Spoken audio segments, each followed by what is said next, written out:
अरूले के गरे छोड्दिनुस् न। तपाईले केपी ओलीको विरोध गरे जस्तो गरेर यतातिर नल्याउनुस्। केपी ओलीले गरेको पनि गलत हो, हामीले गरेको पनि गलत हो भन्नुस्। अब होइन, यो चाहिँ तपाईको यो गलत बात छैन। सिन्दुरसित नागरिकता साट्नु राष्ट्रघात हो। किन माओवादीले पहिला विरोध गर्यो, अहिले आएर समर्थन किन गर्दैछ? यो राष्ट्रघात होइन। यो माओवादी पहिला यसको विरोधी हो। हैन, यो राष्ट्रघात होइन। तपाईले यसलाई गहिरोसँग हेर्नुभयो भने यहाँ राष्ट्रघात छैन। गठबन्धन टुट्यो भने केपी ओलीसँग मिल्ने सम्भावना छ कि छैन? केपी ओलीसँग मिल्ने सम्भावना अहिले छैन। कांग्रेस र एमालेतिर म गइन। हामी माओवादी कांग्रेस र एमाले भन्दा फरक हौ भनेर आएको क्रान्तिकारी पार्टी भनिने माओवादी किन सिन्दुरसँग नागरिकता साट्न किन यस्तो तत्पर? सिन्दुरसँग साटे पनि नभन्नुहोस्। यो त तपाईको आजको भर्खरको चाहिँ कुरा हो र यो तपाईको चाहिँ वर्षौंदेखिको चाहिँ तपाईको चाहिँ समस्या हो। यो एउटा नेपाली चेली भारतमा गएर बिहा गर्दा उनले त्यहाँको नागरिकता पाउन 7 वर्ष कुर्नु पर्छ। भारतकै कुरा गरौँ, भारतीय नागरिक नेपालमा बिहा गरेर आएको भोलिपल्ट नागरिकता किन दिने? तपाईहरु त्यसको विरोध किन नगर्ने? किन मौन समर्थन गर्ने? सीमित कुरा हो कि भारतले भारत मात्र होइन, हामीसँग जुन देशले जस्तो व्यवहार गर्छ, जस्तो भारतले 7 वर्ष लगायो, नेपालले पनि 7 वर्ष किन नलगाउने? अरू देशले 5 वर्ष लगाउँछ, हामीले 5 वर्ष किन नलगाउने?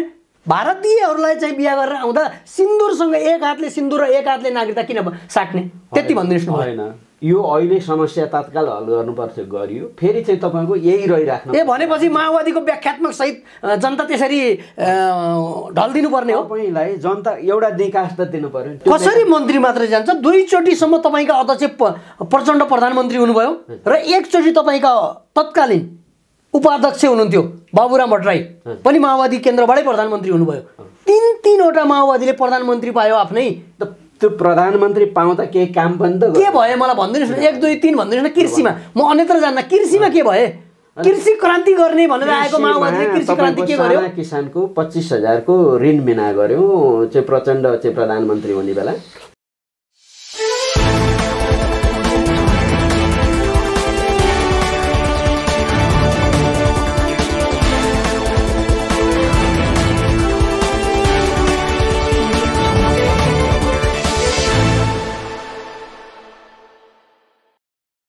नमस्कार, म दिपेन्द्र ढकाल। कार्यक्रम निर्वाचन विशेषमा यहाँहरूलाई हार्दिक स्वागत छ।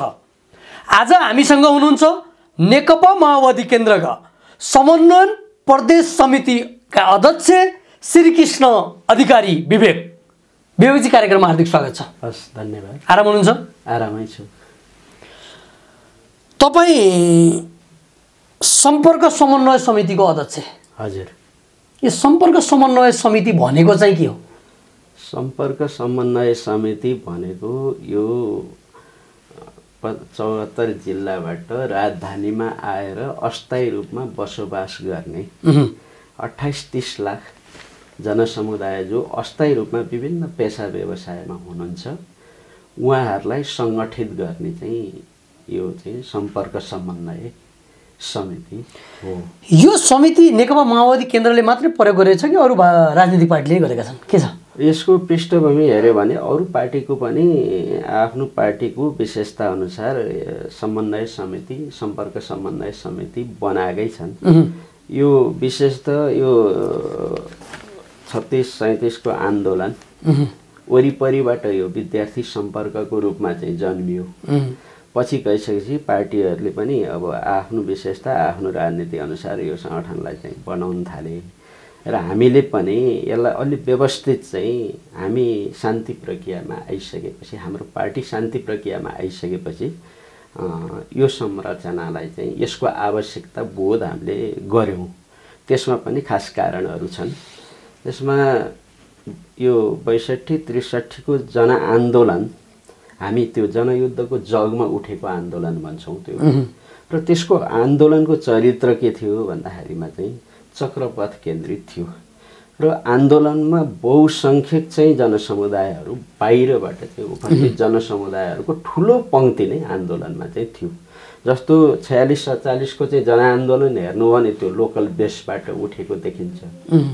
यो 62-63 को चाहिँ आन्दोलन भनेको लोकल बेस भन्दा नि बाहिरी मास चाहिँ तपाईँको चाहिँ आन्दोलनमा सरिक भयो। त्यो चाहिँ तपाईँको चाहिँ देशैभरिबाट र त्यहाँ अस्थायी जनसमुदायहरूको ठुलो चाहिँ तपाईँको चाहिँ सहभागिता रह्यो त्यसले यो अस्थायी रूपमा आएर बसोबास गर्ने जनसमुदायहरूलाई यहाँ भ्यालीको भूगोल पार्टीले पनि त्यति सङ्गठित गर्न नसक्ने र भनेपछि यो खालको संरचनाको हाम्रो पार्टीले बोध गरे आवश्यकताको महसुस गऱ्यौँ र त्यहाँबाट ६३बाट हामीले सम्पर्क मञ्चको रूपमा यसको सुरुवात गऱ्यौँ।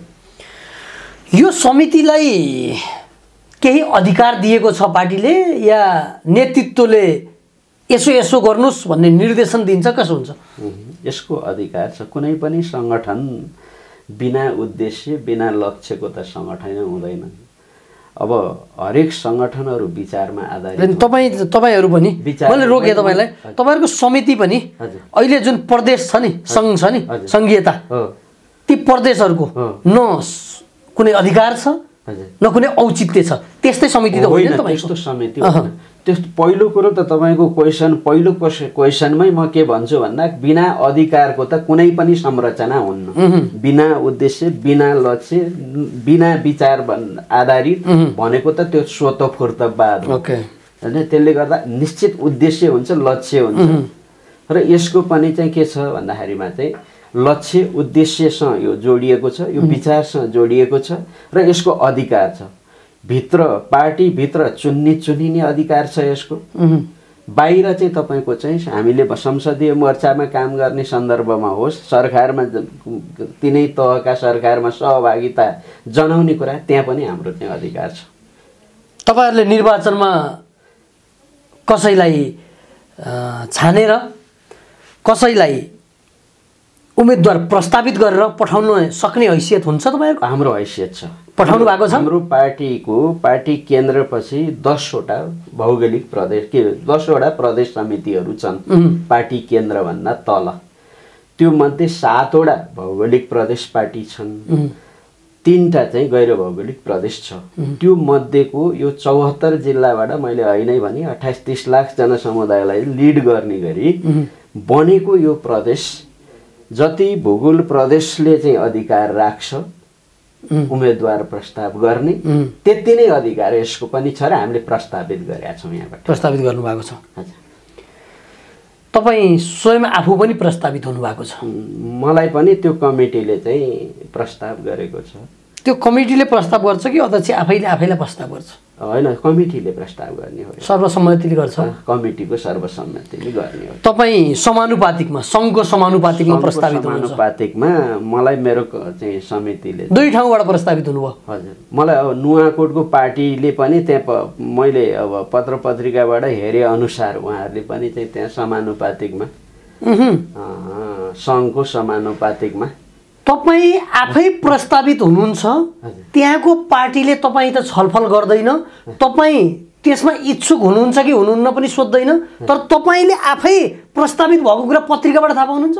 होइन, यो चाहिँ अब त्यहाँ म अहिले यहाँ कार्यरत छु, त्यो भनेको भूगोल पार्टी अन्तर्गत चल्छ नुवाकोट जिल्ला, बागमती प्रदेश समिति अन्तर्गत छ नुवाकोट जिल्ला।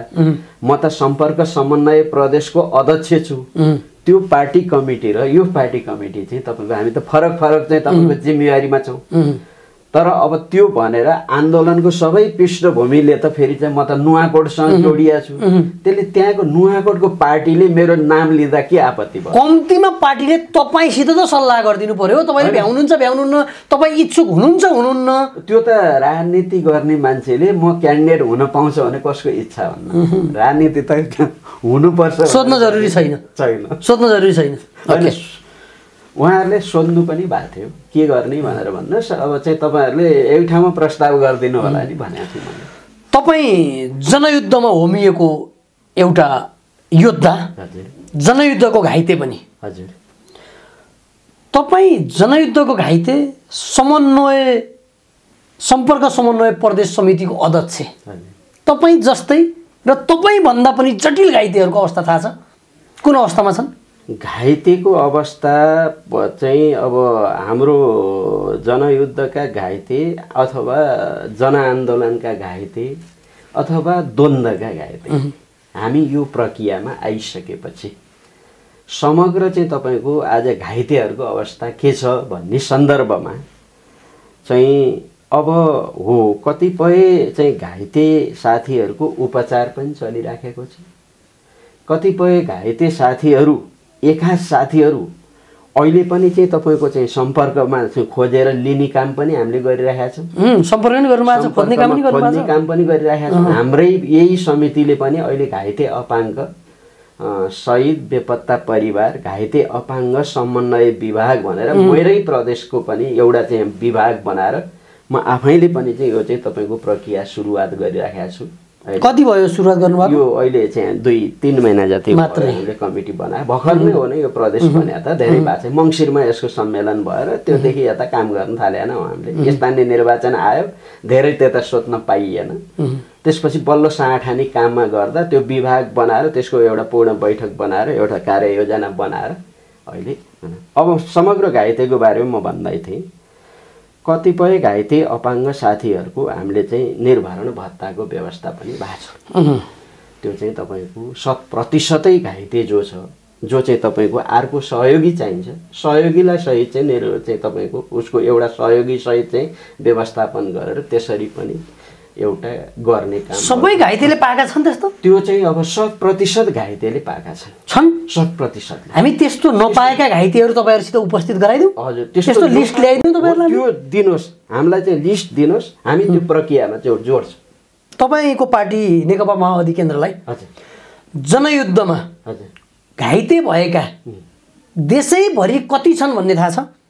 देशैभरि घाइते भएको अब तथ्याङ्क चाहिँ त अब अलि यता चाहिँ तपाईँको यो के भइरहेको छ भनेपछि चाहिँ बिचमा जसरी यो आयोगहरू बने, घाइते गृहबाट जे चाहिँ तपाईँको संरचनाहरू बन्यो र हामीले कोसिस गर्ने त्यसलाई लिस्टिङ गर्ने त्यहाँसम्म पुर्याउने भयो। त्यहाँ फेरि हामीले सोचेका मान्छे जस्तै त तपाईँको छैनन् त्यहाँ, त्यसले त्यहाँ पनि हेर्ने त भेदभाव भयो। जस्तै चाहिँ तपाईँको हिजो द्वन्द्वमा चाहिँ तपाईँको चाहिँ सरकारी त्यतिखेरको तात्कालीन सरकारको चाहिँ तहबाट चाहिँ घाइते भएका अलिक प्राथमिकतामा पर्ने भयो। शहीद पनि हेर्नुहोस् न, हामीले राष्ट्रिय शहीद घोषणा गर्न त पहिलो प्रधानमन्त्री कालमा। म तपाईँलाई एकैछिन रोकेँ विवेकजी, म तपाईँलाई एकैछिन रोकेँ। मेरो कुरा के भने नेकपा माओवादी केन्द्र अहिले पनि सरकारमा छ। नेकपा माओवादी केन्द्रले जनयुद्धमा घाइते अपाङ्गहरू कति छन् भनेर आयोगलाई बुझाएको छ? आयोगलाई बुझाएको कति छन् त? आयोगलाई बुझाएको रेकर्डमा सबै चाहिँ तपाईँको अझ केही छुट्या छन् हैन। लगभग हामीले चाहिँ घाइतेको चाहिँ लगभग 1300 जति चाहिँ तपाईँको चाहिँ घाइतेहरूको चाहिँ विवरण तपाईँको चाहिँ आयोगमा छ। भनेको यो एक्ज्याक्ट विवरण होइन। हजुर, यो देशैभरिका घाइतेहरू पूर्ण यति हामी कहाँ प्राप्त भएका म अलि विवादास्पद कुरा छ क्या। तपाईँहरूले अन्मिन आउने बेलामा जुन सरकारी कोटामा जाँदै थिए, ठुलो भत्ता आउँदै थियो हैन, र आर्मीमा मिसाउने या 5 लाखको चेक लिएर स्वेच्छाले बाहिरिने भन्दै गर्दा नेकपा माओवादी केन्द्रले ठुलो रूपमा कति थिए त जनमुक्ति सेना भनेर निकाल्न सक्यो, तर घाइते कति छन् भनेर निकाल्न नसक्नु चाहिँ विडम्बना होइन? हाम्रो लिस्टमा भएको मैले भने त 1300 को चाहिँ तपाईँको हाम्रो डाटा अहिले चाहिँ दर्ता भएको छ। तिनका टाउकाबाट छर्रा कहिले निस्किन्छ? तिनका टाउकाबाट निकाल्यो। अहिले पनि त 3-4 हस्पिटल त तपाईँको उपचारको लागि त व्यवस्थापन गरिएको छ त। आउनु कुन हस्पिटल छन्? मलाई 1, 2, 3 हस्पिटल भनिदिनुहोस्। एक थरी मान्छेहरू जो गर्न पर्दैन, जो घाइतेको चाहिँ तपाईँको चाहिँ कुरा उठाएर माओवादीलाई तपाईँको आक्रमण गर्नको लागि एक थरी त्यो खेती पनि गरिरहेका छन्। ती साँच्चै घाइतेप्रति चिन्तित छन् भने तिनले ल्याएर जोडिदेऊन् न, पक्कै हामीलाई हाम्रो सम्पर्कमा ल्याइदेऊन् न तिनले। हामी त खोजिरहेका छौँ। हामीले अहिले चाहिँ तपाईँको कुनै पनि साथीले हाम्रो जनयुद्धको साथी, हामी जनयुद्ध मात्र भन्दैन, जनआन्दोलनको घाइते होस्, अरू आन्दोलनकै प्रक्रियामा भएका घाइतेहरूले जो चाहिँ भित्र चाहिँ तपाईँको चाहिँ छर्रा लिएर बस्न पर्ने स्थिति छ नि, त्यो स्थितिको लागि त हामीले हस्पिटलको चाहिँ व्यवस्था गरेका छौँ नि त। विवेकजी, उपचार विवेकजी हजुर, घाइतेहरूको पीडा सायद मैले यहाँ प्रश्न सोधिरहँदा तपाईँ जति त कसलाई थाहा होला र होइन? जनयुद्धको घाइते तपाईँ स्वयं उपस्थितै हुनुहुन्छ। त्यो छर्रा आँखामा लागेर पोल्दा या तपाईँलाई पीडा हुँदा कति पीडा भयो यो त मैले व्यक्त गर्न, तपाईँले आफैले व्यक्त गर्न सक्नुहुन्न होला अहिले होइन? अब त्यतातिर जानुभन्दा पनि तपाईँले हाम्रो मिडिया, शान्ति नेपाल मिडिया हेरेर बस्नुहुने लाई थाहा नभएका योद्धाहरूलाई छर छिमेकमा भएका योद्धाहरूलाई खबर गरिदिनका लागि ती जनआन्दोलन जनयुद्धका घाइतेहरूले सम्पर्क कहाँ गर्नुपर्ने र उहाँहरूले हजुर निःशुल्क उपचार कहाँ कहाँ पाउनुहुन्छ 1 2 3 भनेर तपाईँले सम्पर्क गर्ने नम्बरहरू छोडिदिन सक्नुहुन्छ? मैले छोड्न सक्छु, त्यो छोड्न सक्छु। हाम्रो घाइते अपाङ्ग चाहिँ तपाईँको चाहिँ योद्धाहरूको सङ्घ छ, त्यसले टोटल सबै समस्या हेर्छ। त्यसको चाहिँ तपाईँको चाहिँ महासचिव भक्तबहादुर थापा अपिल हुनुहुन्छ, उहाँको नम्बर मैले तपाईँलाई अहिले दिएर पनि जान सक्छु। र हामीले खोजिराखेका छौँ। हामीले अहिले पनि चाहिँ तपाईँको छुटेकाहरूलाई चाहिँ तपाईँको चाहिँ दर्ता गराउनको लागि भनेर त्यहाँ अप्सन खोलेका छौँ। र हामी अहिले पनि सिडिओ देशैभरिका सिडिओ कार्यालयलाई त्यहाँ जिल्लामा छुटेका चाहिँ घाइते अपाङ्गहरूको लिस्ट चाहिँ लगेर चाहिँ त्यहाँ चाहिँ दर्ता गर भनेर चाहिँ हामीले चाहिँ गरिरहेका छौँ। डक्टरको पनि चाहिँ हामीले चाहिँ कति प्रतिशत घाइते हो, के समस्या हो त्यो हेर्नको लागि चाहिँ जिल्ला अस्पतालहरूमा चाहिँ तपाईँको डक्टरहरूलाई पनि चाहिँ तपाईँको सिडिओको चाहिँ नेतृत्वमा 3-3जनाको चाहिँ सदस्य बनाएर चाहिँ तपाईँको त्यो काम पनि अगाडि बढिराखेकै छ। एक चरण त्यसरी आएकोलाई अहिले चाहिँ अहिलेको सालबाट चाहिँ निर्भरण भत्ता र उनको चाहिँ तपाईँको चाहिँ वर्गीकरण क ख ग गरेर चाहिँ वर्गीकरण भएको छ। घाइते अपाङ्गहरूको परिचय बनाउने चाहिँ परिचय पत्र बनाएर चाहिँ तपाईँको लिएर जाने गरी तयारी भइराखेको छ। र अर्को जहाँ छुटेका छन् तिनको खोजी प्रक्रिया चाहिँ तपाईँको चाहिँ जारी छ। यो हाम्रो सबैभन्दा जनयुद्धको हाम्रो पार्टीको अमूल्य चाहिँ तपाईँको पुँजी हो।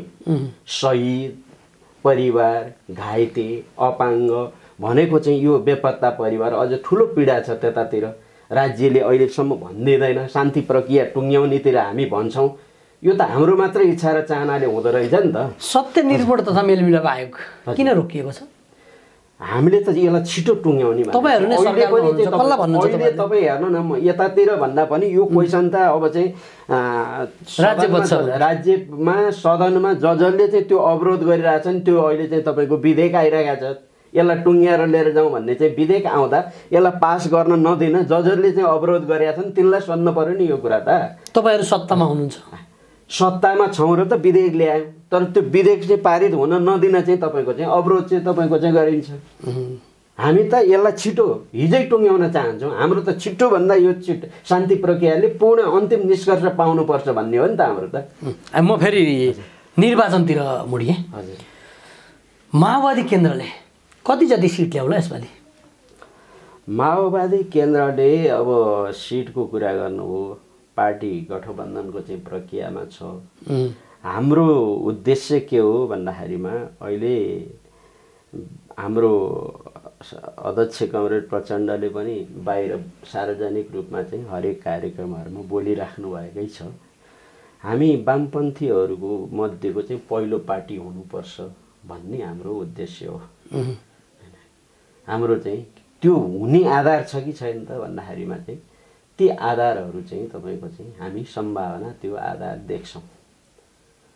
अब मैले मेरो चाहिँ यो प्रदेश 10वटा प्रदेश मेरो प्रदेशबाट मेरो पार्टीलाई आगामी निर्वाचनमा वामपन्थी मध्येको चाहिँ पहिलो पार्टी बनाउने गठबन्धन भयो भने जिताउँ। गठबन्धन भयो भने गठबन्धन गाई गोई सुनिन्छ गठबन्धन टुट्दैछ अरे, के भन्नुहुन्छ? अब अहिले त्यहाँतिर पनि नजानु, टुटाउन त कोसिस त भइरहेको छ कोसिस, तर अब त्यतातिर अहिले नजाम। यो गठबन्धन टुट्दैन, अहिलेलाई टुट्दैन। यो टुट्यो भने सबैभन्दा चिन्तित चाहिँ माओवादी छ भन्छन् नि, के भन्नुहुन्छ? होइन, गठबन्धन टुट्ने त हिजो स्थानीय निर्वाचनमा पनि धेरै कोसिस भएकै होइन। अब हरेकका सपना त हुने भयो। पोलिटिक्समा चाहिँ तपाईँको एउटालाई तल नपारिकन अर्को अगाडि जान सक्दैन। यो त तपाईँको हामीले जाने मानेकै पोलिटिक्स भइहाल्यो। यो कोसिस त भइरहेको छ, तर अब किनभने त्यो काङ्ग्रेस एक्लै जान सक्ने स्थिति पनि छैन। तपाईहरु पनि एक्लै जान सक्ने स्थिति छैन, हामी पनि छैन। अरू चाहिँ तपाईँको उपेन्द्रजी त्यस्तो अवस्था आयो भने एक्लै जाने कि नजाने? उपेन्द्रजीहरू पनि एक्लै जान सक्ने सम्भावना त्यस्तो चाहिँ छैन। अब अरू बाग्रामजीहरू त हामीसँग फेरि चाहिँ यही चुनाव चिन्ह लिएर भन्ने। यदि गठबन्धनमा सिट बाँडफाँड मिलेन भने एक्लै जाने कि नजाने? अब होइन, त्यो अहिले त्यतातिर कल्पनै नगरौँ। गठबन्धन बन्दैन भन्ने कल्पना, अन्तिम निष्कर्ष आउँदा 1-2 दिन विकल्प छैन यसको। 1-2 दिनमा तपाईँले निष्कर्ष पाउनुहुन्छ यसको चाहिँ। तपाईँको गठबन्धनले सिट टुङ्ग्याएर ल्याइहाल्छ यतातिर। यदि गठबन्धन भयो भने नेकपा माओवादी केन्द्रले कति सिट पाउँछ? गठबन्धन माओवादी केन्द्रले गठबन्धन भयो भनेपछि हाम्रो त अब दाबी त कति हो भन्दाखेरिमा हामीले 60-65 दाबी हो तपाईँ हाम्रो 65 चाहिँ दाबी हो। अब त्यहाँ अरू पार्टी छन्, 5वटा पार्टी छन्। अब सहमतिमा आउँदा तपाईँको चाहिँ अलि त लचक हामीले पनि हुनु पर्ला। काङ्ग्रेसको जे दाबी छ उसले पनि एउटा लचक हुनु पर्ला। अब त्यस्तै उपेन्द्रजीहरूको अहिले जे चाहिँ उहाँले दाबी गर्नुभएको छ त्यहाँबाट अलि लचक हुनु पर्ला। त्यसले मैले त्यही देख्छु तपाईँको चाहिँ अब 40-45 मा मिलिन्छ। 40-45 देखि तपाईँको 50-55 पनि भनौँ न, 55 सम्म 60 सम्मको कुरा हुन सक्छ। गठबन्धन टुट्यो भने केपी ओलीसँग मिल्ने सम्भावना छ कि छैन? केपी ओलीसँग मिल्ने सम्भावना अहिले छैन। छैन अहिले चाहिँ छैन, किनभने उहाँको अहङ्कारले गर्दा नै यो दुर्घटना भयो। हामी चाहिँ समाजवादी आन्दोलनमा देशको कम्युनिस्ट मुभमेन्टलाई चाहिँ अगाडि बढाउनुपर्छ भन्ने हेतुले पार्टी एकता गरेको हो। हामी एमालेसँग पार्टी एकता गरे। यो 2 दिनमा छुट्टिनको लागि हामीले पार्टी एकता गरेका थिएनन्। त्यो ओली कमरेडको अहङ्कार र दम्भले, उहाँभित्र पलाएको दक्षिणपन्थी सोचले त्यो काम गर्यो र उहाँको अहङ्कार अझ सिद्धिएको छैन। ओली कमरेडको अहङ्कार नसिद्धिँदासम्म चाहिँ तपाईँको चाहिँ यो अहिले सम्भावना मैले देख्दैन। जनताले गठबन्धनलाई भोट हाल्नु पर्ने चाहिँ किन?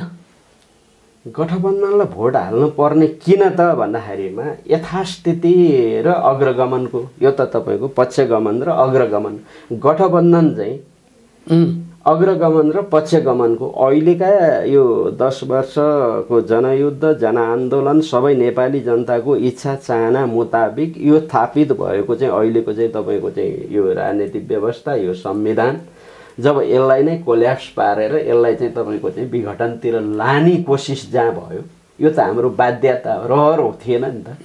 त्यसले हामीलाई कहाँ ल्यायो भन्दा शक्तिमा चाहिँ तपाईँको चाहिँ समीकरण बदल्यो। हामीले चाहिँ अब काङ्ग्रेसको के देखियो भन्दा यथास्थितिवादमा यो चाहिँ अहिलेको चाहिँ तपाईँको संविधानलाई चाहिँ विघटन गर्न हुन्न भन्नेतिर काङ्ग्रेस गयो, संसद विघटन गर्न हुन्न भन्नेतिर गयो र हामी चाहिँ तपाईँको काङ्ग्रेससँग हाम्रो कुरा मिलेको यो बचाउनको लागि हो। र स्थानीय निर्वाचन त सम्भाव्य निर्वाचनको सम्बन्ध, यदि संसद विघटन भएको भए कल्पना गर्नुहोस् के हुन्थ्यो यो मुलुक, कहाँ निर्वाचनतिर जान्थ्यो र यो मुलुक। यो मुलुक त अर्कै चाहिँ पक्षगमनतिर चाहिँ पुरै तानाशाही चाहिँ तपाईँको चाहिँ करोडतिर जान्थ्यो। हामी त 47 सालतिर चाहिँ तपाईँको चाहिँ फर्किने स्थिति हो। तपाईँहरूले देश बचाउनु भयो। हजुर बचाउनु भयो। हामीले यो संविधान बचायौँ, संविधानको रक्षा गर्नु, जनताको रगत र पसिनाबाट स्थापित भएको यो संविधान हामीले जोगायौँ। त्यसो हो भने त्यहाँदेखिको गठबन्धन भावनाले यसमा विचार छ, यसमा चाहिँ तपाईँको उद्देश्य छ, लक्ष्य छ, विचार छ, यो अग्रगमन हो। अग्रगमन हो र माओवादीकै भन्नुहुन्छ भने त हाम्रो त के हो भन्दाखेरिमा चाहिँ हामीले राजनीति क्रान्तिको चाहिँ मूलभूत कार्यभार त पुरा गर्यौँ। पुँजीवादी जनवादी क्रान्तिका राजनीति मूलभूत कार्यभारहरू पुरा भयो, तर हामीले उठाएका विषयहरू अझ धेरै पुरा गर्नु बाँकी छ। हामी ब्यालेटको सङ्घर्षमा छौँ अहिले। माओवादी पार्टीभित्र हजुर एकचोटि हजुर संसदीय समितिले छानबिन गर्यो गृह अर्थमन्त्री जनार्दन शर्मा को विषयमा, उहाँले राजीनामा दिनुभयो। हजुर माओवादी पार्टीभित्र जनार्दन शर्मा मात्रै हो, फेरि अर्थमन्त्रीमा किन पठायो माओवादी? होइन, त्यो त तपाईँको उहाँले सफाइ पाउनुभयो, जानुभयो। उहाँले के अपराध गर्नुभएको थियो र उहाँले अर्थमन्त्री हुन नपर्ने त? अरू कोही हुनु, अरूलाई त्यही क्वेसन उठ्दा छानबिन पनि हुन नपर्ने, राजीनामा पनि ठिकै छ, राजीनामा दिनुभयो, राम्रो गर्नुभयो। राजीनामा दिइसकेर बाहिरिसकेपछि जनार्दनजी नै फेरि जान पर्ने, अरू कोही पनि छैन। भिजन लिएर आउनु भएको छ अर्थतन्त्रको चाहिँ, हिजो मात्रै पनि सुनिराख्नु भएको छ उहाँको चाहिँ तपाईँको चाहिँ जसले चाहिँ तपाईँको चाहिँ योजना बनाएर ल्यायो त्यसले कार्यान्वयन त गर्नु पाउनु पर्यो आफ्नो कार्यकालमा। त के गर्दै हुनुहुन्छ त्यस्तो नयाँ जनार्दनजीले? उहाँले ल्याउनु भएको छ त अब चाहिँ तपाईँको अर्थतन्त्रमा चाहिँ अलि यता कृषितिर चाहिँ तपाईँको हाम्रो देशको चाहिँ अहिलेको चाहिँ तपाईँको अवस्था यत्रो विकराल, बेरोजगारको चाहिँ समस्याहरू छन्। त्यसपछि गएर चाहिँ अब हामीले राष्ट्रिय उत्पादनका कुराहरू, कृषिमा चाहिँ निर्भर गर्ने कुराहरू, यत्रो स्रोत साधन जलविद्युतदेखि लिएर गएर यत्रो स्रोत साधनहरू हामीसँग छन्। यसलाई कसरी चाहिँ तपाईँको चाहिँ हामीले ठिकसँग चाहिँ तपाईँको प्रयोग गर्ने, यहीँबाट चाहिँ तपाईँको चाहिँ रोजगारको सृष्टि गर्ने, भन्नेतिर हो नि त, उहाँको ध्यान त्यस्तो छ। त्यतातिर। त्यसो हो भने मलाई एउटा विवेक अर्थमन्त्रीज्यूले कृषितिर बलजोड गर्नुभएको छ भने उहाँले मल फ्याक्ट्री खोल्दै हुनुहुन्छ, बिउ फ्याक्ट्री खोल्दै हुनुहुन्छ। बिउ फ्याक्ट्री खोल्नुपर्छ, खोल्दै हुनुहुन्छ कि हुनुहुन्न? मल फ्याक्ट्री पनि खोल्नुपर्छ, त्यो चाहिँ तपाईँको मिसनमा चाहिँ तपाईँको चाहिँ छ त्यो। तर अहिले तात्कालीन हिसाबले चाहिँ तपाईँको अहिलेको बजेट होला त्यो चाहिँ तपाईँको चाहिँ अर्को त्यहाँनेरि त्यतातिर चाहिँ तपाईँको चाहिँ उन्मुख हुने, त्यता सोझिनेतिर त गएको छ यो बजेटले। जनयुद्धपछि हजुर माओवादी कतिचोटि सरकारमा गयो थाहा छ तपाईँलाई? माओवादी सरकारमा त धेरैचोटि गयो, तर माओवादी मेजोरिटीमा सरकारमा अहिलेसम्म गएन। त्यसो हो भने म रोकिहालेँ, तपाईँले एन्सर दिनै पर्दैन, म रोक्छु। त्यसो हो भने तपाईँहरूले 2052 सालमा हतियार उठाउँदै गर्दा नेपाली काङ्ग्रेसको बहुमत कतिचोटि आएको थियो, नेकपा एमालेको बहुमत कतिचोटि आएको थियो, र यिनीहरूले पञ्चायतपछि यिनीहरूले गर्न सकेनन् भनेर तपाईँहरूले हतियार उठाएको होइन? तपाईँहरूले अहिले बहुमत पाएनौँ र हामीले गर्न सकेनौँ भन्न पाउनुहुन्छ? त्यतिखेरको त व्यवस्था नै अर्को थियो। त्यतिखेर राजतन्त्रात्मक बहुदलीय व्यवस्था थियो, राजतन्त्रात्मक। झन् अहिले त सजिलो छ त। सामन्ती एकाधिकारवादी चाहिँ राज्य सत्ता थियो। यो चाहिँ तपाईँको अहिले त के हो भन्दा हामी गणतन्त्रपछि चाहिँ हो, गणतन्त्रपछिको हामी पहिलोचोटि हाम्रो नेतृत्वमा सरकार, माओवादीका केही सीमा समस्याहरू रहे, केही सीमा मैले केही रहेनन् भन्ने कुरा रहेन।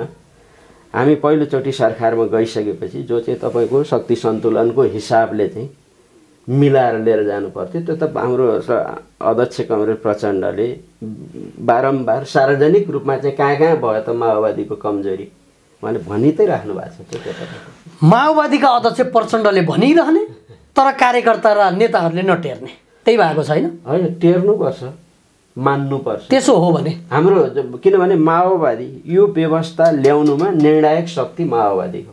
त्यसो हो भने निर्णायक र यो व्यवस्थालाई टिकाउने, यसलाई चाहिँ र यहाँ टेकेर अगाडि बढ्ने जो चाहिँ दायित्व पनि बढी चाहिँ जवाफदेही र जिम्मेवारी माओवादी हुन्छ होइन?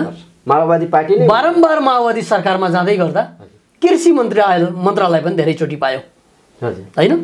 समयमा बिउ र समयमा मल ल्याउन किन सकेन, या फ्याक्ट्री खोल्न किन सकेन? त्यही हो, त्यो परनिर्भरता छ। त्यहाँ एउटा चाहिँ तपाईँको जालो छ, त्यसलाई त्यो सिन्डिकेट र जालो तोड्न सकिरहेको छैन। त्यहाँ माओवादीले एउटा मन्त्री मात्रै जान्छ, त्यहाँको चाहिँ सिङ्गो चाहिँ मेकानिजम के बनाएछ भन्ने कुरा हो नि त। कसरी मन्त्री मात्रै जान्छ? दुईचोटिसम्म तपाईँका अध्यक्ष प्रचण्ड प्रधानमन्त्री हुनुभयो र एकचोटि तपाईँका तत्कालीन उपाध्यक्ष हुनुहुन्थ्यो बाबुराम भट्टराई पनि माओवादी केन्द्रबाटै प्रधानमन्त्री हुनुभयो। तीनवटा माओवादीले प्रधानमन्त्री पायो आफ्नै। त्यो प्रधानमन्त्री पाउँदा केही काम पनि त के भयो मलाई भनिदिनुहोस् न, 1 2 3 भनिदिनुहोस् न। कृषिमा म अन्यत्र जान्न, कृषिमा के भए? कृषि क्रान्ति गर्ने भनेर आएको माओवादीले कृषि क्रान्ति के गर्यो? किसानको 25,000 को ऋण मिना गर्यो चाहिँ प्रचण्ड चाहिँ प्रधानमन्त्री हुने बेलामा मल र बेलामा बिउ नपाउने कृषकले कहाँबाट तिर्छन् त ऋण? बिना नगरेर के गर्नु कमरेड? मल आउनुपर्छ, किसानले समयमा मल पाउनुपर्छ। यो मेरो पनि जोडदार माग हो, मेरो पनि अहिले पनि चाहिँ तपाईँको राज्यसँग यही हो, मेरो पनि भनाइ, तपाईँको जे भनाइ हो। तर मल फ्याक्ट्री चाहिँ तपाईँको चाहिँ देशमा छ कि छैन भन्दाखेरिमा हामी परनिर्भर छौँ मलमा। खोल्नु पर्ने कसले खोल्दिने त? परनिर्भर यहाँ त किन र अहिले चाहिँ सम्पूर्ण सत्ता माओवादीको हातमा छ र राज्य सत्ताको सम्पूर्ण चाहिँ तीनचोटि भने तीनचोटि हुँदा पहल के गर्यो? छैन, ठिक छ, पहल के गर्यो? यहाँ हामीले तीनचोटि हुँदा पहल के गर्यो भन्ने कुरा। मल कारखाना चाहिँ तपाईँको चाहिन्छ भन्छौँ, अहिले पनि अर्थमन्त्रीले त्यही कुरा चाहिँ गरिराख्नु भयो। मल कारखाना यहाँ बनाउनु पर्छ, पहिला हामी आफै आत्मनिर्भर हुनेतिर सोच्नु पर्छ, मात्रै होइन। बन्छ, हजुर बन्छ, बनाउनु पर्छ, त्यो हामी बनाउनुहुन्छ, बनाउने हो। कति वर्षभित्रमा बन्छ?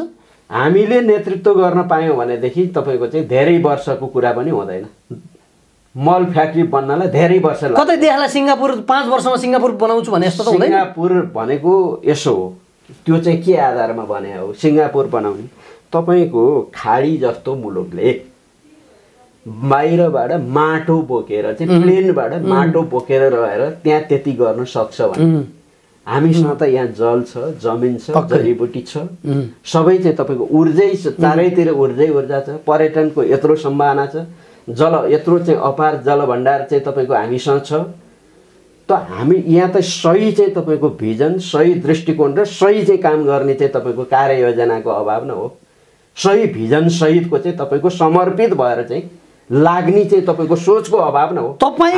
हामी चाहिँ परनिर्भरता हैन र हामी चाहिँ तपाईँको अब तपाईँलाई बुझ्नुहुन्छ कि यहाँ जति यो नेपाल चाहिँ तपाईँको सुन्दर छ त्यति नै तपाईँको चाहिँ वैदेशिक शक्तिहरूको पनि इच्छा र चाहनाहरूले पनि काम गरेका छन् हैन। त्यसले हामीले अन्तर्राष्ट्रिय सन्तुलन पनि यहाँ काम गर्नको लागि अन्तर्राष्ट्रिय सन्तुलन पनि मिलाउनु पर्दो रहेछ। हामी त सुरुमा चाहिँ हामीलाई त लागेको थियो तपाईँको ड्याङ्गै चाहिँ गएर गरेपछि यो सबै गरिन्छ, तर त्यो जालो नहुँदो रहेछ हैन। त्यो जालो तोड्न त तपाईँको धेरै सङ्घर्ष गर्नुपर्दो रहेछ। अहिले पनि सङ्घर्ष त हो, हामी कहाँ सङ्घर्षबाट बाहिर छौँ र? त्यो जालो तोड्ने सङ्घर्ष, हामी त वर्ग सङ्घर्षको भिन्न चाहिँ लडाइँ लडिरहेका छौँ अहिले। तर माओवादी पार्टी, नेपाली काङ्ग्रेस, नेकपा एमाले भन्दा फरक कहाँ भयो? के मानेमा फरक भयो? काङ्ग्रेस यो तपाईँको आम तपाईँले गर्ने क्वेसन र आममा हेर्दा त त्यस्तो हो, तर नेपाली काङ्ग्रेस र एमाले भन्दा तात्विक हिसाबले माओवादी चाहिँ तपाईँको फरक छ। किन? विचारमा चाहिँ फरक छ, विचार दृष्टिकोणमा चाहिँ फरक छ र उद्देश्यमा चाहिँ माओवादीको उद्देश्य भनेको यहीँ चाहिँ तपाईँको चाहिँ सीमित भएर बस्ने होइन, हामी समाजवादमा अगाडि बढ्ने हो। समृद्धि र समाजवाद हैन, स्वाधीनता, समृद्धि, समाजवाद, यो चाहिँ तपाईँको चाहिँ माओवादीको चाहिँ राजनीतिक कार्यक्रम हो। म एकैछिन रोकेँ तपाईँलाई। म अहिले भर्खरीको जुन नागरिकता विधेयक छ अलिकति जोडौँ। नागरिकता विधेयक तपाईँले नागरिकता विधेयक हजुर, नागरिकता विधेयकमा सबै विषयहरू, अरू विषयहरू त राम्रै छन्, ठिकै होला। एउटा विषय जुन विदेशी नागरिकलाई बिहा गरेर लिएर आइसकेपछि आजकै भोलि सिन्दुरसितै नागरिकता साटिने प्रावधानमा माओवादी किन यसरी दरिलो भएर अडियो? काङ्ग्रेस र एमालेतिर म गइनँ, हामी माओवादी काङ्ग्रेस र एमाले भन्दा फरक हौँ भनेर आएको क्रान्तिकारी पार्टी भनिने माओवादी किन सिन्दुरसँग नागरिकता साट्न किन यस्तो तत्पर? सिन्दुरसँग साटे पनि नभन्नुहोस्, यो त तपाईँको आजको भर्खरको चाहिँ कुरा हो र यो तपाईँको चाहिँ वर्षौँदेखिको चाहिँ तपाईँको चाहिँ समस्या हो। यो हामीले अलिकता चाहिँ यहीँ चाहिँ तपाईँको जन्मियो, यहीँ चाहिँ तपाईँको चाहिँ काम गरेछ, यहीँ चाहिँ तपाईँको चाहिँ ऊ चाहिँ हरेक अधिकारबाट चाहिँ वञ्चित भएको छ। त्यो नागरिकको बारेमा त तपाईँको हामीले केही सोध्दैन। मैले त्यो त्यतातिर जाँदै गइनँ, म त्यतातिर जाँदै गइनँ। वंशजको आधारमा नागरिकता बाँड्नु कसैलाई रोकिनु हुँदैन। कुनै पनि नेपाली नागरिक नागरिकता बिना बस्नु हुँदैन। जहाँसम्म सिन्दुरको कुरो भनेको नेपाली जनता त्यति अचेत छैनन्। अहिले सट्टै चाहिँ तपाईँको यहाँ यत्रो चाहिँ तपाईँको आफ्नै के हो त विधेयकमा भएको के हो न, आफ्नै देश छोडेर आफ्नै गएर चाहिँ भटाभट अहिले सबै गएर चाहिँ तपाईँको लाखौँ गएर भारतमा बिहा गर्ने, लाखौँ गएर चीनतिर गएर चाहिँ बिहा गर्ने। तपाईँहरूले सोचे जस्तै नेपाल हुन्छ? यस्तो तपाईँहरूले सोचे जस्तै नेपाल हुन्छ? तपाईँले सोचे जस्तै अरूले सोचिदिनु पर्ने हुन्छ? मलाई एउटा कुरा भन्नुहोस्, एउटा नेपाली चेली एक्जाम्पल एउटा नेपाली चेली भारतमा गएर बिहा गर्दा उनले त्यहाँको नागरिकता पाउन 7 वर्ष कुर्नुपर्छ। भारतकै कुरा गरौँ, भारतीय नागरिक नेपालमा बिहा गरेर आएको भोलिपल्ट नागरिकता किन दिने? तपाईँहरू त्यसको विरोध किन नगर्ने? किन मौन समर्थन गर्ने? सीमित कुरा हो। भारतले हामीसित, भारत मात्रै होइन, हामीसँग जुन देशले जस्तो व्यवहार गर्छ, जस्तो भारतले 7 वर्ष लगायो नेपालले पनि 7 वर्ष किन नलगाउने? अरू देशले 5 वर्ष लगाउँछ, हामीले 5 वर्ष किन नलगाउने? भारतीयहरूलाई चाहिँ बिहा गरेर आउँदा सिन्दुरसँग एक हातले सिन्दुर र एक हातले नागरिकता किन साट्ने? त्यति भनिदिनुहोस् न। होइन, यो अहिले समस्या तत्काल हल गर्नुपर्छ, गरियो फेरि चाहिँ तपाईँको यही रहिराख्नु। भनेपछि माओवादीको व्याख्यात्मक सहित जनता त्यसरी ढल्दिनु पर्ने हो? तपाईँलाई जनता एउटा निकास त दिनु पर्यो नि। जनता यस्तो राष्ट्रघात गरेर निकास हुँदैन, यो राष्ट्रघात हो। सिन्दुरसित नागरिकता साट्नु राष्ट्रघात हो। किन माओवादीले पहिला विरोध गर्यो, अहिले आएर समर्थन किन गर्दैछ? यो राष्ट्रघात होइन, यो माओवादी पहिला यसको विरोधी हो। होइन, यो राष्ट्रघात होइन। तपाईँले यसलाई गहिरोसँग हेर्नुभयो भने यहाँ राष्ट्रघात छैन। नागरिकतासित सिन्दुर साट्नु न्याय चाहिँ तपाईँको दिनु भनेको भारतीयलाई न्याय दिनु या विदेशीलाई न्याय दिनु राम्रो हो? कसरी होला र? तपाईँको चाहिँ यहाँ आएर चाहिँ बिहा गरेर अथवा चाहिँ तपाईँको चाहिँ बसिसकेपछि यहाँ पेसा व्यवसाय गरेर चाहिँ तपाईँको चाहिँ गृहस्थी गरेर परिवार भएर चाहिँ बसिसकेपछि चाहिँ तपाईँको एकाध चाहिँ त्यस्ता मान्छेलाई चाहिँ तपाईँको चाहिँ नागरिकता दिने कुरा कसरी? तपाईँकी चेली, तपाईँकी छोरी भारतमा गएर बिहा गर्दा उनले नागरिकता पाउन 7 वर्ष कुर्छिन्। भारतीय चेली नेपालमा बिहा गरेर आएको भोलिपल्टै नागरिकता किन? मेरो प्रश्न यहाँ मात्रै हो, यति मात्रै हो। भोलिपल्टैको कुरा पनि छैन, अंगीकृत नागरिकता छैन। अंगीकृत नागरिकता त यो भन्दा के अध्यादेशबाट चाहिँ ल्याउन खोज्नु भएको थियो। यही कुरा अरूले के गरे छोडिदिनुहोस् न, तपाईँले केपी ओलीको विरोध गरे जस्तो गरेर यतातिर नल्याउनुहोस्। केपी ओलीले गरेको पनि गलत हो, हामीले गरेको पनि गलत हो भन्नुहोस्। अब होइन, यो चाहिँ तपाईँको यो गलत भएको छैन। हामीले त तपाईँको सब के भन्यौँ भन्दाखेरिमा उत्पीडित जात जाति भाषा भाषी क्षेत्र लिङ्गका चाहिँ अधिकार चाहिँ तपाईँको चाहिँ हामीले स्थापित गरिदिनु। त्यसो हो भने विवेकजी अर्को कुरा भन्छु म, तपाईँको पार्टी, तपाईँको सहायक सङ्गठन, तपाईँका भातृ सङ्गठनहरू एमसिसीको विरोध गर्दै सडकमा थिए हो। एमसिसीमा हामीले 12 बजे बनाएको छौँ त, गरेका थिए हो। हामी सडकमा थियौँ, त्यही सडकमा थियौँ र त 12 बुँदे बन्यो। के बन्यो 12 बुँदे? 12 बुँदे हामीले आवाज उठाउने ठाउँ भयो। के भयो? त्यही कुरो पास। हाम्रो चाहिँ जम्मा चाहिँ कति मत थियो? माओवादीको मत त कुलले मात्रै चाहिँ पुग्थ्यो। तपाईँको चाहिँ एमसिसी पास हुँदैन थियो संसदमा। अहिले के भयो त? एमसिसी चाहिँ तपाईँको पास हुन्थ्यो। अहिले के भयो त? अहिले त तपाईँको बोल्ने ठाउँ त राखियो। के राखियो त? मलाई त्यति भन्दिनुस् न। तपाईँको उठाउने विषय भयो नि। 12 बुँदाभित्र त अन्तर्राष्ट्रिय रूपले चाहिँ यो चाहिँ तपाईँको राष्ट्रिय स्वाधीनतामाथि चाहिँ तपाईँको चाहिँ कतै चाहिँ अब एमसिसीको नाममा हस्तक्षेप हुने प्रक्रिया सुरुवात भयो भनेपछि त त्यहाँ त बोल्ने ठाउँ त राखेर आयो। ओके, बोल्ने ठाउँ राखियो। म तपाईँलाई विनम्रता साथ एउटा मात्रै प्रश्न गरेँ।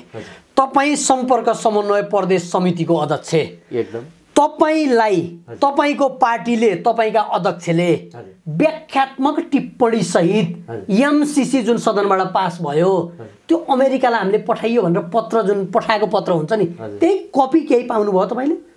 या अमेरिकाले स्वीकारे मैले व्याख्यात्मक टिप्पणी सहितको नेपालले पठाएको पत्र स्वीकारे भने तपाई देखाउन सक्नुहुन्छ वक्तव्य? पत्र आयो सदनलाई, यो तपाईको अध्यक्षले तपाईलाई भनिदिनु भयो? वक्तव्य आधार के हुन्छ भने एउटा पार्टीको आधिकारिक कहाँ आयो वक्तव्य? उनीहरु मौखिक बोल्दा हुन्छ, चिठी चाहिँ आउनु पर्दैन? चिठी पनि त प्रक्रियामा आयो। तपाई त आयो, तपाईहरुले पाउनु भयो जुन समन्वय समितिका 10 वटा समन्वय समिति तपाईहरुले पाउनु पनि भन्दा पनि यो सारा सदनले पास गरे हो नि। त्यो त किन दुईजना बसेर अमेरिकाको कुनै एउटा प्रतिनिधि र त्यहाँ चाहिँ तपाईको यहीजना तपाईँ र म यसरी कुरा गरे जसरी त होइन, त्यहाँ त तपाईको चाहिँ संसद हलबाट चाहिँ तपाईको चाहिँ पास भएको कुरा छ। त्यो सारा दुनियाँले त्यो त कानुनमा दर्ज हुन्छ नि। हरेक कुरा पास भइसकेपछि त त्यो त कानुन बन्छ नि। मलाई एउटा कुरा भनिदिनुस् न, तपाईले अरु जनता छोड्दिनुस्, तपाईका कार्यकर्ताले मैले सोधे जसरी तपाई त उनीहरुको त नेता हो, कमरेड प्रचण्डसित सोध्ने पहुँच नपुग्ला। तपाई सम्पर्क समन्वय प्रदेश समितिको अध्यक्ष, तपाईलाई सोध्न आउलान् कमरेड, हामीले त केही पनि थाहा पाएनौँ। तपाईलाई त अध्यक्षजीले केही पत्र दिनुभयो होला भनेर सोधे भने तपाईले ती कार्यकर्तालाई एन्सर कसरी दिनुहुन्छ? पत्र तपाईको अमेरिकाले एक्सेप्ट गर्ला नगर्ला भन्दा पनि हामीले त तपाईको त्यसलाई कानुन बनायौँ के। पठाउनु भयो तपाईहरुले पठाउनु भयो, पठाएको पत्र पाउनु भयो। तपाई समन्वय समिति सम्पर्क समन्वय समितिको अध्यक्षले सदनबाट पत्र पठाएको पत्रको एउटा कपी चिट केही पाउनु भएको छ? पठायो भन्ने ग्यारेन्टी के छ? हामीसित ग्यारेन्टी केही? हामीले पठाएको पत्र हेर्न पायौँ हो? तपाईले तपाईको अध्यक्षलाई यो कुरा आवाज किन नउठाउने? तपाईले त जवाब दिनुपर्छ नि तल्लो लेभलमा। भने तपाईले आफ्नो अध्यक्षसित माग्ने किन नमाग्ने? एमसिसीमा जे होस् जे भने पनि हामीले लड्ने आधार बनाएको छौँ। उसले मानोस् एसेट गरोस् नगरोस्, अमेरिकाले मानोस् नमानोस्, हामीले जो चाहिँ नेपालको सार्वभौम सत्तामाथि चाहिँ आँच आउने ढङ्गले केही गतिविधि भयो भने त्यसका विरुद्ध लड्ने कानुन बनाएको छौँ। मैले यति कुरा हामी अन्त्यतिर छौँ अध्यक्षज्यू। अन्तिममा तपाईँ सम्पर्क समन्वय प्रदेश समितिको अध्यक्ष र आउँदै गरेको चुनावमा नेकपा माओवादी केन्द्रलाई किन भोट हाल्नुपर्ने र किन जिताउनु पर्ने केही भनिदिनुहोस्? हजुर, नेकपा माओवादी केन्द्रलाई किन जिताउनु पर्ने भन्दा पहिला कुरा यो एजेन्डा अहिलेको राजनीति उपलब्धि यो माओवादी आन्दोलनको उपज हो र यसको नेतृत्व माओवादीले गरेको हो र माओवादी यसैमा टेकेर अब विकास समृद्धि र चाहिँ समाजवादको यात्रामा अगाडि बढ्नको लागि चाहिँ यो त्यसले माओवादीले यसकारण जित्नुपर्छ। अझ चाहिँ तपाईँको उत्पीडित जात जाति भाषा क्षेत्र लिङ्गका वर्गका चाहिँ अधिकारहरू अझ पूर्ण रूपमा स्थापित भइसकेका छैन। त्यसले कृषिमा हामीले चाहिँ एउटा क्रान्ति गर्नुपर्ने छ, हामीले पर्यटनको विकास गर्नुपर्ने छ, रोजगारको सिर्जना गर्नुपर्ने छ र यहाँ हाम्रो सांस्कृतिक विचलन अलि यता आछ। बाहिरभित्र माओवादीभित्र पनि केही खराबीहरू छन्, बाहिर समाजमा पनि केही खराबीहरू छ, विसङ्गतिहरू छन्। त्यसका विरुद्ध हामीले चाहिँ तपाईँको चाहिँ एउटा सांस्कृतिक आन्दोलन पनि गर्नुपर्ने छ र यो मुलुकलाई हामीले चाहिँ तपाईँको चाहिँ एउटा स्वाधीनता र समृद्धितिर चाहिँ लिएर जानुपर्ने छ। यो अर्थमा यो परिवर्तनको रक्षा गर्नको लागि र विकास र समृद्धि र यही चाहिँ तपाईँको रोजगार सृष्टि गरेर नेपाली जनतालाई चाहिँ तपाईँको चाहिँ विकासको गतिमा अगाडि बढाउनको लागि माओवादीको नेतृत्व, जसरी चाहिँ तपाईँको हिजो क्रान्तिको नेतृत्व गर्यो माओवादीले, आज विकासको एकचोटि उसले चाहिँ नेतृत्व गर्नुपर्ने चाहिँ आवश्यकता छ। यस अर्थमा चाहिँ जनताले भोट दिनुपर्छ माओवादी। व्यस्तताको बावजुद पनि कार्यक्रममा आइदिनु भयो, तपाईँलाई धेरै धेरै धन्यवाद। हस्, धन्यवाद। आदरणीय दर्शकबिन्दुहरू, कार्यक्रम निर्वाचन विशेष हेरेर बस्नुहुने महानुभावहरू, हाम्रो कार्यक्रम तपाईँलाई कस्तो लाग्यो? हाम्रो युट्युब च्यानल र शान्ति नेपाल फेसबुक पेजमा गएर प्रतिक्रिया दिन सक्नुहुनेछ। धन्यवाद।